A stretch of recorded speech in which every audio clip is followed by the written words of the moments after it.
Hey, how's it going? It's Tuesday, June 25. Welcome back to Foxy Games UK, new and existing subscribers. So in today's video, Microsoft and Sony shift focus to their respective next generation consoles, Xbox Scarlet and PS5, and we know of at least 10 major AAA titles coming to next gen platforms only and a mixture of cross-gen titles. Developers believe PS5's Zen 2 processor will ensure that ray tracing will be as commonplace as lens flare was generations before it. More on that later. Also, Sony Interactive Entertainment's latest patent could eliminate dreaded loading screens for good. Now, wouldn't that be something, huh?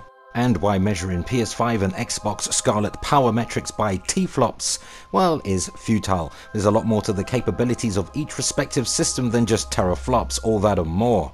I'm Fox, your reliable source of aggregated video game news, speculation and rampant rumor. So in our first news item, apparently we should forget the PlayStation 4 and Xbox One. Why? Because at least 10 major games are already in full development for next generation game consoles. Sourced via BusinessInsider.com. Here's the full story. So it's no secret the next Xbox and PlayStation consoles are in the works and are both expected to launch in full 2020. And new, more powerful hardware is great, but what are we expecting to play on them? Well, at least 10 big AAA next-gen titles are deep into their respective development cycles, one of which being publisher Bethesda's Starfield. This very same team behind blockbuster hits like Fallout 4 and The Elder Scrolls V Skyrim have an entirely new game in the works. Here's a quote. "Our first original franchise in 25 years, said Todd Howard, Bethesda's Softworks studio director, during his company's annual briefing at the E3 2018 trade show in Los Angeles last year. Todd Howard called Starfield a brand new next generation single player game, seemingly set in space. There's no release date yet or release window for the game just yet, but when asked specifically about what next generation means in the context of Starfield, whether it refers to really the game's engine or to the next generation of console hardware, Howard said it's a mixture of both." So we didn't hear any more about Starfield at this year's E3, but we expect it to make a grand appearance during Bethesda's conference during E3 2020. Still, gamers can look forward to learning more about this proposed sci-fi epic. Hopefully, it's the Mass Effect Andromeda that should have been. Bethesda could hit us with a double whammy next year as well during E3 if they show off their other second next generation only game coming to PS5, Xbox and presumably PC. Elder Scrolls 6 was shown in a very brief video depicting a sprawling landscape. Bethesda teased the Elder Scrolls 6, the next game in Elder Scrolls series and the first since 2011 Skyrim.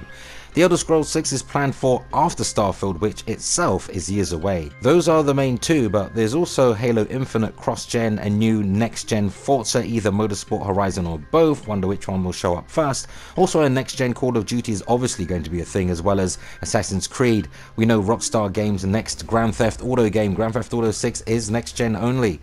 Sony First Party are actively working on Horizon Zero Dawn and God of War sequels, and expect a Marvel Spider-Man sequel to go completely PS5 only. Also, Blizzard are working on Diablo 4 and a new Overwatch for next-gen platforms. And of course, EA's Madden, FIFA and 2K's NBA series, lots of sports titles. Let's add PlayStation exclusive MLB The Show to the list while we're at it. Sure, some of these titles will be cross-gen, the sports titles in particular. A lot of the third-party offerings will likely be cross-gen also, at least until it becomes economically viable to move away from PS4 and Xbox One development as PS5 and Scarlet's install base grows. Interesting stuff. So in other news, sourced via GamingBolt.com, and this item concerns PS5 and its ability to do proper real-time ray tracing. Now, some of us knew way ahead of time next-gen consoles would use some form of ray tracing, right? Well, regarding PS5 specifically, it's highly probable ray tracing is going to be the new lens flare, and will probably be a feature in almost every game. But even before Sony and more recently Microsoft's official confirmation that both systems would use ray tracing technology, for those who don't know what ray tracing is, think of it as incredibly realistic real-time reflections on shiny or transparent reflective objects like windows, and you're pretty much there. Sony have revealed plenty of interesting details on the console already. Its spec list is looking quite impressive, and among the few things it mentions is the use of a Navi Zen 2 processor by AMD, as well as support for proper ray tracing, which is something that has been, for understandable reasons, missing on current generation hardware. And Matthew Viglione, I hope I haven't butchered his name, co-founder of SomaSim of Project High-Rise fame, says that the PS5 Zen 2 processor is going to empower just that. Viglione told Gaming Bolt in an interview that with the new tech in consoles next generation, ray tracing will be the lens flare of upcoming hardware and will be common in PS5 games. Here's a quote.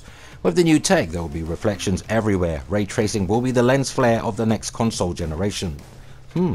Well then, ray tracing is certainly going to be the next big thing in simulated computer graphics next gen. And there's also talk of ray tracing being used for audio too, so that should be interesting. But share your thoughts in the comments. Okay, moving on to our last news item, and it's a big one. Sourced via digitaltrends.com. Here's the full story. So yeah, a pretty telling Sony Interactive Entertainment PS5 patent has recently been approved, detailing a key PS5 feature that could, assuming it works as advertised, could be one of the biggest game changers for home consoles next gen. PS5 could eliminate loading screens completely. Yes, you heard that correctly. And that's quite a bold statement, but let's dive in and see what sense we can make of it all. Well, for starters, we know both Project Scarlet and PlayStation 5 will utilize solid-state hard drives, improving load speeds dramatically, but in a patent from Sony suggesting the PS5 will be able to completely eliminate load times, making them a thing of the past. Here's the abstract synopsis of what the US patent is capable of. A system and method are disclosed for dynamically loading game software for smooth gameplay. A load boundary associated with a game environment is identified. A position of a character in the game environment is then monitored. Instructions corresponding to the next game environment are loaded into memory when the character crosses the load boundary, such that the gameplay is not interrupted. Wow, so in effect it means that the AI is going to work out which direction your character is likely to go given the game's environment and load all those sections in, just the sections you need to go next, and do so forth throughout the game. So in effect, you should never see a loading screen. Now, the methods of dynamically loading the content in the game, depending on the cross-specific continuation points, will in turn start or stop the loading in other areas. Multiple points would track the player's direction and movement and focus on the areas they're heading toward. And game developers have found other ways to mask or eliminate loading screens in games, and this patent seems like an effort to simplify the process for anyone developing for the PS5. And it's a Sony patent, so I'm not entirely sure if this technology will be in Scarlet. Sony didn't attend this year's E3 either, but prior to the event there was an investor conference where the speed of the PS5 was demonstrated. Marvel's Spider-Man took 8 seconds to load on PS4 Pro, comparatively taking less than 1 second on a PS5 dev kit. The elimination of loading screens is certainly a game changer, and it'll be interesting if Xbox Scarlet, as I say, has a similar feature, or if Microsoft's next console will just reduce load times though not eradicate it completely. Though the jury's still out on that one. But the more we hear about the next generation platforms, the closer it feels that we're getting to a live stage presentation, just like with the PS4 and Pro with Sony's PlayStation lead architect Mark Cerny.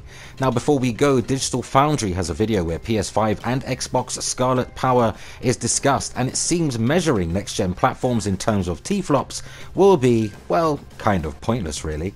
AMD are building the silicon that will power both next-gen PlayStation and Xbox hardware, and the company have managed to get a Navi GPU part with approximately 40 compute units. That's approximately 9 TFLOPS, and is outperforming a Vega part with 64 compute units, approximately 13.5 TFLOPS. How does this make sense? Well, it seems AMD can get a 9 TFLOP GPU to perform like an 11 TFLOP GPU by increasing, as I understand it, individual compute unit clock speeds coupled with super efficient performance and cooling. Incidentally, I put out a video something like 4 or 5 months ago when I specifically said PS5 raw compute power is around 11.6 TFLOPS, so it's nice to get this kind of inadvertent confirmation from Digital Foundry. And next gen hype is bubbling over. Day one early adopters have approximately 18 months to enjoy current hardware before PS5 and Xbox Scarlet launch around holiday 2020, and with the added bonus of enjoying all those PS4 and Xbox One games you currently own with next-gen enhancements and super fast loading, or perhaps as Sony's patent suggests, no loading at all. But what say you? Go ahead, sound off, share your thoughts and opinions on today's news, because that unfortunately brings us to the end of another video. But let's continue the discussion in the comments. And for all your current and next gen news updates, rumor and rampant speculation, why not hit the like button, spread the word, and oh yes, keep it locked to Foxy Games UK. Remember, all relevant links where applicable can be found in this video's description. Subscribe to Foxy Games UK, remember to hit the notification bell so you never miss content. Thumbs up if you like it here, and help us reach more like-minded gamers simply by sharing this video. And consider supporting Foxy Games UK via Patreon, and or grab yourself a Foxy Games UK branded t-shirt or hoodie, available in various colours and designs. You'll find both links in this video's description. I truly appreciate the support.